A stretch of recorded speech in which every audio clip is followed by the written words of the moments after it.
Williams over the middle, a gain of 13. He picks up a first down, also had a couple of touchdowns. And then Joshua Carty drilling the kick from 48 yards. He had missed an extra point that was blocked. He had missed a kick, and he had a short kick in the overtime. But to overtime we go.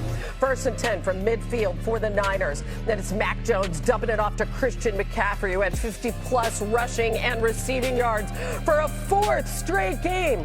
The Niners are within field goal range. San Francisco trying to take the lead now with the field goal.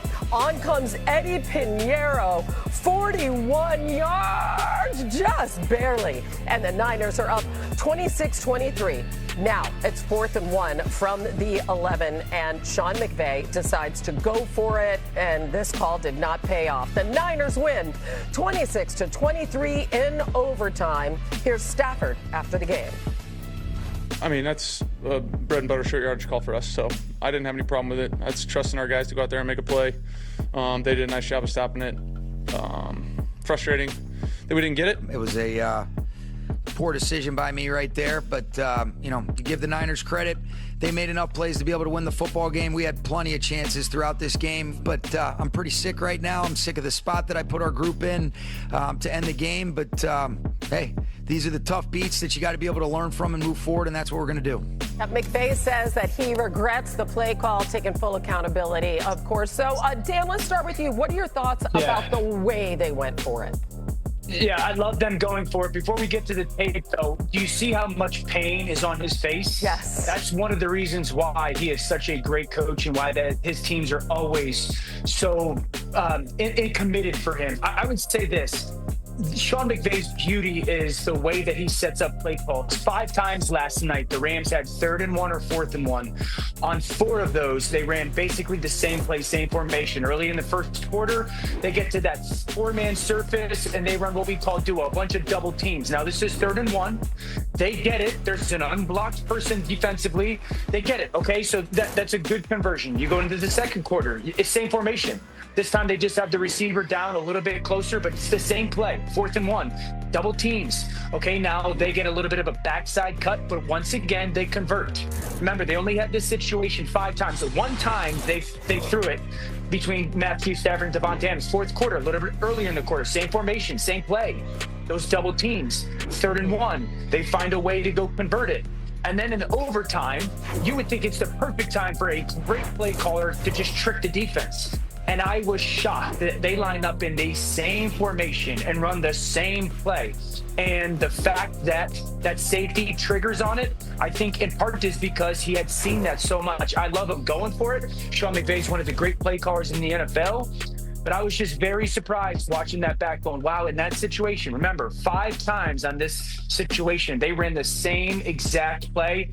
I think in overtime it got him. That's a great point, Dan.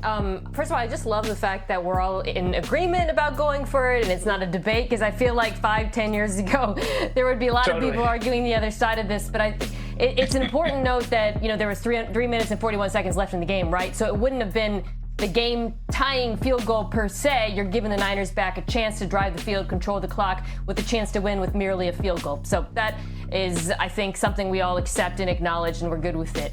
As far as the play call goes, I think something with the Rams' run game really has jumped out to me. It's the most efficient rushing game in football, but a lot of that is predicated on facing light boxes because teams are so afraid of the threat of the pass. And, you're asking a lot on those dual runs of your skill players when you're expecting them to continue winning against stacked boxes, the likes of which they face there. And it's actually something that before this game, Dan, they had not been good at all. On short yardage runs, they've been 30th in the NFL and converting them going into this game. So I feel like a little bit of self-scouting. You talked about sort of within the game and thinking, let's go away from something we've done on previous plays. But I also think moving forward, this is not a team that is going to win that way. They don't win in their run game because of the dominance of their offensive line, and they do not have power backs.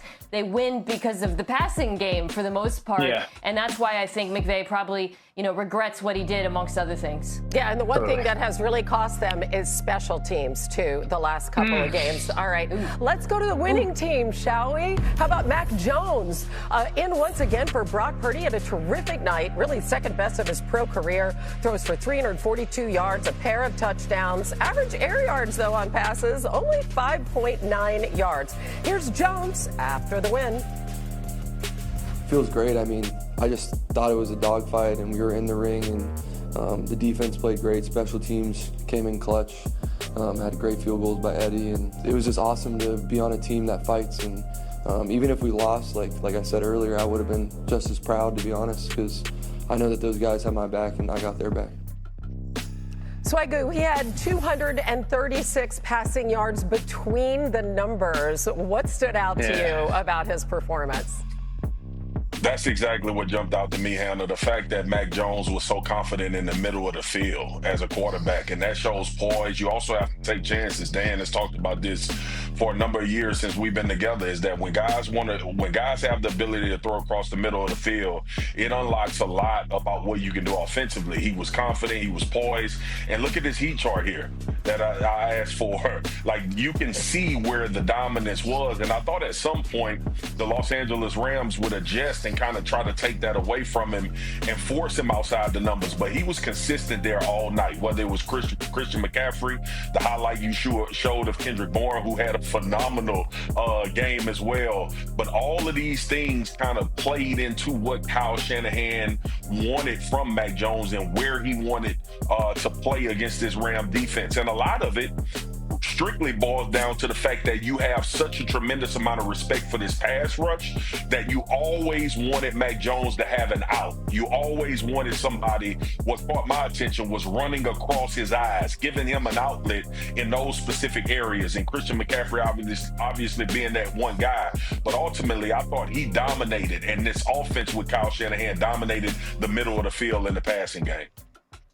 Yeah, this is the best game I've ever seen Mac Jones play as a professional. When it comes to seeing the field, playing fast, clear decisions, and the timing was absolutely off the charts. I mean, he made some throws while getting hit that were outstanding. This is a deep curl to the field. You're going to see 1, 2, 3, 4, 5. Hitch ball comes out right before he gets hit by that defensive lineman. Receiver just dropping his hips to get into his cut, and it's placed perfectly. You cannot do it better than that. That's a phenomenal throw by Mac Jones. A go route. He's going to catch the snap. He's on the left hash. He's going 1, 2, 3. Receiver and corner even. He doesn't trust the receiver's vertical speed down the field. Let me throw it the back shoulder. Ball comes out. Defensive back has absolutely no clue. That's elite timing. That's winning timing. This is a high-low in the middle of the field, something Marcus is just talking about. This is big time now, a little flash fake. Defender is at his feet, right? And he's going to throw this in-breaker right off as that receiver starts to curl. That ball's pinned on his chest. This looks like a big-time starting quarterback in the NFL. This is a touch split corner, right, Marcus? How good is this? Half roll. This ball comes out of his hands. Yeah. Again, defensive end bearing down on him. That corner, you just got to float it over him, but, make sure you don't put too much air on it. You're just bleeding him to the sideline. And now this is huge. Third down, you get a switch release. But the timing of these throws in muddy areas, in condensed coverages, is big time. And I was just so impressed by the timing that he played with.